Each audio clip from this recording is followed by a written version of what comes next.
ஒரு யூடியூப் வீடியோவில் தான் இந்த கதையை நான் பார்த்தேன். பார்த்தோன்னே நான் டக்குன்னு போய் அந்த ஆடை பார்த்தேன். இது வந்து ஆக்சுவலி ஒரு 5 இயர்ஸ் முன்னாடி வந்து ஒரு கிறிஸ்மஸ்க்காக போட்ட ஒரு ஆடு. ஜெர்மனியில் இருக்கக்கூடிய ஒரு கம்பெனி போட்டிருக்காங்க.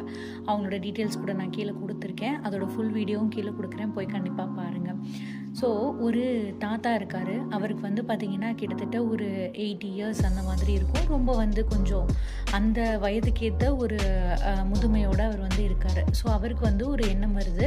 அந்த ஆடை ஆரம்பிக்கிறது எப்படி இருக்கும்னு பார்த்தீங்கன்னா, காலையில் வந்து அவர் எழுந்து என்ன பண்ணுவாருன்னா, கெட்டில் பெல் அப்படின்னு ஒன்று இருக்கும். ஒர்க் அவுட் பண்ணுறவங்களுக்கு தெரியும், எங்கள் வீட்டில் கூட வச்சுருக்கோம். ஸோ நான் அதோட ஃபோட்டோவும் இங்கே போடுறேன். ஸோ அந்த கெட்டில் பெல் வந்து வீட்டில் வாங்கி வச்சுட்டு அவர் என்ன பண்ணுறாருன்னா, டெய்லி காலையில் வந்து எந்திரிச்சு அதை தூக்கிறதுக்கு வந்து ட்ரை பண்ணுவார். அது வந்து நம்ம கெட்டில் மாதிரி இருக்கும், அதனால தான் அதுக்கு பேர் வந்து கெட்டில் பெல் அப்படின்னு வச்சுருப்பாங்க.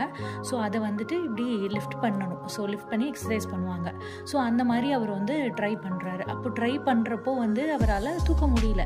ஆப்வியஸாக இப்போ நம்மளாலேயே வந்துட்டு பார்த்திங்கன்னா, இந்த அதர் தென் அவங்களோட வெயிட்டை தவிர ஜாஸ்தியாக இருக்கிறது தூக்கிறது கஷ்டமாக இருக்கும். அந்த மாதிரி ஒரு ட்ரையல் வந்து அவர் பண்ணுறாரு. அவங்க ஊரில் வந்து அது வந்து ஒரு பெரிய ஒரு பனிக்காலம், ரொம்ப வந்து ஸ்னோஃபால் ஆகிட்டு இருக்குது.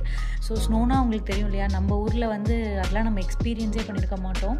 ஈவன் காஷ்மீரில் கூட அவ்வளோ இருக்காது. அதையும் தாண்டி அவ்வளோ பெரிய ஸ்னோஃபாலில் இன்ஸ்டாகிராமில் இவ்வளோ தான் டைம் இருக்கும். ஸோ இதோட ஃபுல் வீடியோ பார்க்கணுன்னா கீழே நான் யூடியூப் லிங்க் கொடுத்துருப்பேன். கண்டிப்பாக போய் ஃபுல்லாக பாருங்கள், சப்போர்ட் பண்ணுங்கள்.